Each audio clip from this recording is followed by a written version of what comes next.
Hey kids, this is the Taste from Kids Reading Corner 207, and today I'm going to read Harold and the Purple Crayon by Crockett Johnson.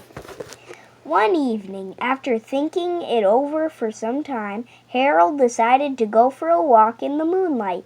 There wasn't any moon, and Harold needed a moon for a walk in the moonlight, and he needed something to walk on. He made a long, straight path so he wouldn't get lost, and he set off on his walk, taking his big purple crayon with him. But he didn't seem to be getting anywhere on the long, straight path. So he left the path for a shortcut across the field, and the moon went with him. The shortcut led right to where Harold thought a forest ought to be. He didn't want to get lost in the woods, so he made a very small forest with just one tree in it. It turned out to be an apple tree. The apples would be very tasty, Harold thought, when they got red. So he put a frightening dragon under the tree to guard the apples. It was a terribly frightening dragon. It even frightened Harold. He backed away. His hand holding the purple crayon shook. Suddenly, he realized what was happening. But by then, Harold was over his head in the ocean. He came up thinking fast, and in no time he was climbing aboard a trim little boat. He quickly set sail, and the moon sailed along with him. After he sailed long enough, Harold made land without much trouble.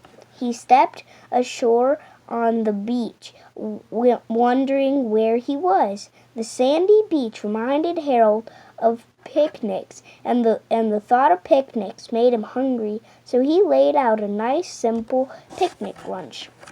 There was nothing but pie. There was all 9 kinds of pie that Harold liked best. When Harold finished his picnic, there was quite a lot left. He hated to see so much delicious pie go to waste. So Harold left a very hungry moose and a deserving porcupine to finish it up, and off he went, looking for a hill to climb to see where he was.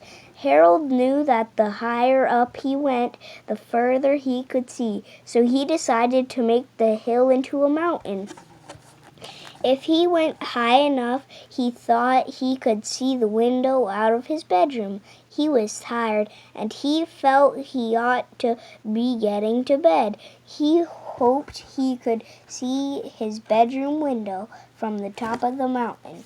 But as he looked down over the other side, he slipped, and there wasn't any other side of the mountain. He was falling in thin air, but luckily he kept his wits and his purple crayon. He made a balloon and grabbed onto it, and he made a basket under the balloon big enough to stand in. But he had a fine view from the balloon, but he couldn't see his window. He couldn't even see a house. So he made a house with windows, and he landed the balloon on grass in the front yard. None of the windows was his window. He tried to think where his window ought to be. He made some more windows. He made a big building full of windows. He made lots of buildings full of windows. He made a whole city full of windows. But none of the windows was his window. He couldn't think where it might be. He decided to ask a policeman. The policeman pointed the way Harold was going anyway, but Harold thanked him. And he walked along with the moon, wishing he was in his room and in bed. Then suddenly Harold remembered. He remembered where his bedroom window was. When there was a moon, it was always right around the moon. And then Harold made his bed. He got in and drew over the covers.